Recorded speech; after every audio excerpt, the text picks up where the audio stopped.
Hello students, in this video clip I will practice how to record all the transactions of the financial statement comparing trading securities and available for sales securities. As we discussed during the class, the categories of investment in securities is comprised of the trading securities, available for sales securities, and held to maturity, depending on the intent and the ability of the purpose of this investment.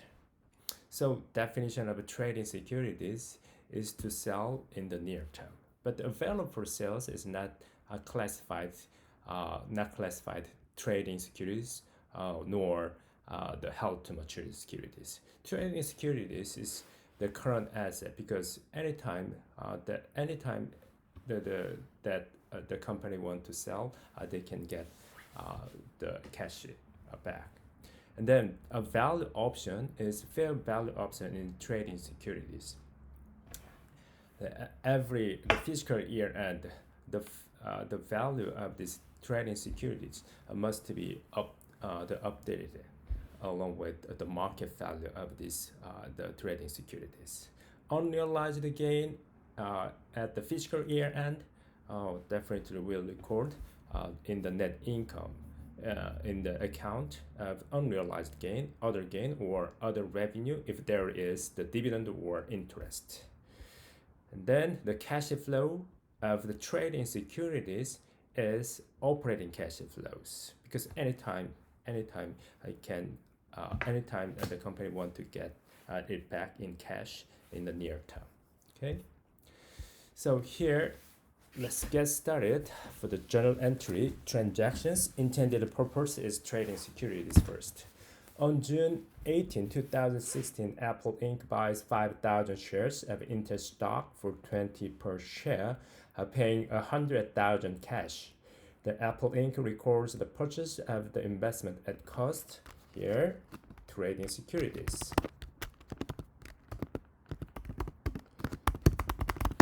Trading securities, asset up, right?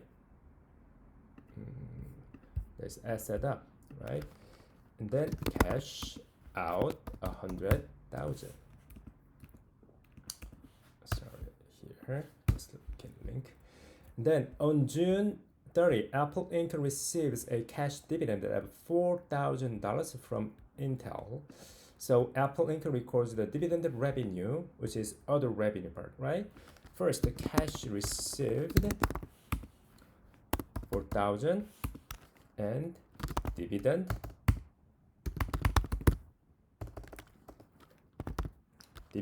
revenue. Or you can just put some like other revenue, doesn't matter. Okay, here 4,000.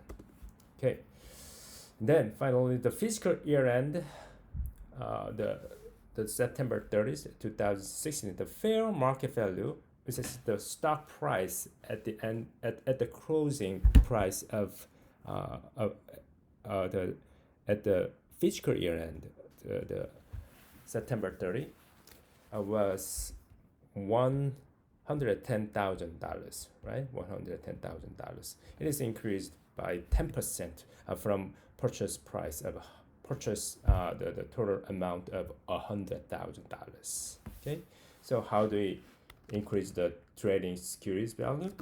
Trading securities.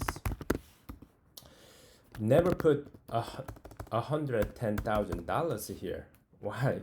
If we put $110,000, that means we purchased the trading securities. We put a more value of $110,000, not $10,000. So the current market value, the fair market value, is $110,000, not $210,000. So we put only 10,000 here, right? When we increase the trading securities, it is unrealized gain, right? Unrealized gain between the purchase price, 100,000 initial cost, and $110,000. The difference between two is unrealized gain, right? Unrealized gain equity up, right? Here, unrealized gain. So unrealized gain is $10,000. So let's post this transaction on the balance sheet as of September 30th, 2016. Here, trading securities purchased, and then cash out. And then the company receives a cash dividend $4,000. So we increase 4,000 here. And then dividend, the revenue $4,000 should be recorded here on the income statement. Then fiscal year end based on the fair value option on the trading securities, this should be increased by $10,000, right? And then unrealized gain, which is the difference between the initial cost and the ending price of stock price at the fiscal year end, September 30th, right? There you go. Then we have to balance out, assuming that there is no other transaction. This retained earning should collect this net income. So we balanced out. Good. Okay, now 1 year later, on September 30, 2017, at the end of the Apple's fiscal year, the fair value of Apple's investment in Intel's stock is $105,000. $105,000. Now, the trading securities in the prior year ending balance was $110,000. It has been reduced, right? Decreased. So here we have to put the trading securities. How much? Right, $5,000, right? $5,000. And then $5,000, the fair value of trading securities decreases. Then we have to record this is now unrealized loss.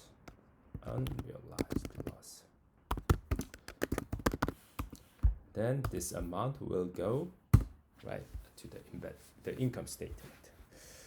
Okay, when we start the next year, the current year, the balance sheet, we have to retrieve we have to start from the beginning, the ending balance of the prior year as the beginning balance of the current year. So here we have to collect all this ending balance of the cash and the trading securities, ending balance of all the prior year account.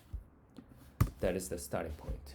Why? Because balance sheet is the balance from the start of the business till now. So every year, the balance of all the accounts should be updated, right? But the income statement is just a 1 year business activity performance or expenses. So it's not necessary to be the accumulated, right?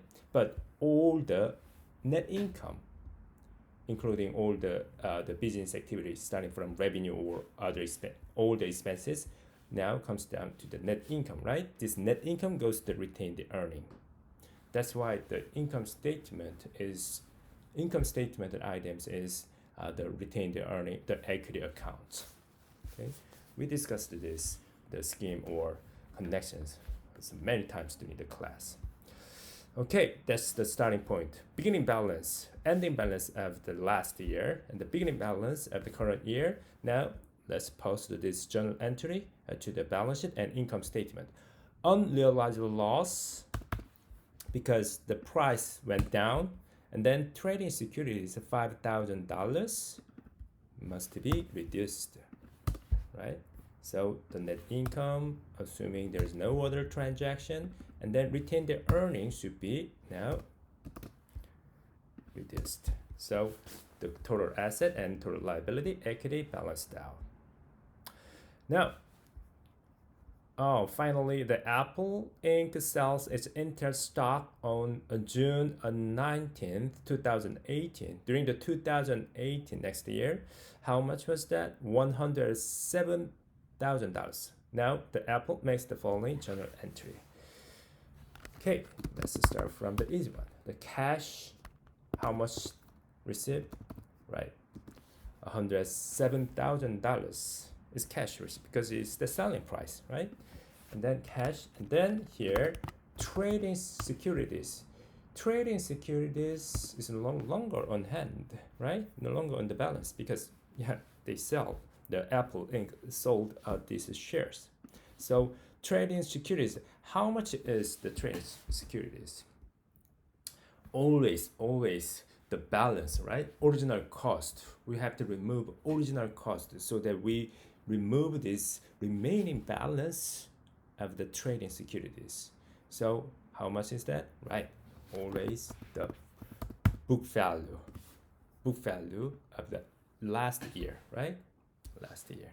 So trading securities, $105,000. Then what is the difference between two? Then we have recorded all the dividend or unrealized gain or unrealized loss. But now the difference between the cash, which is the market price, and the book value of trading securities, that is now it is realized gain. Right, that is the realized gain. Because the company sold. Now let's finish up. Here the cash amount, ending balance of the prior year is the beginning balance of the current year. We have to start from then on.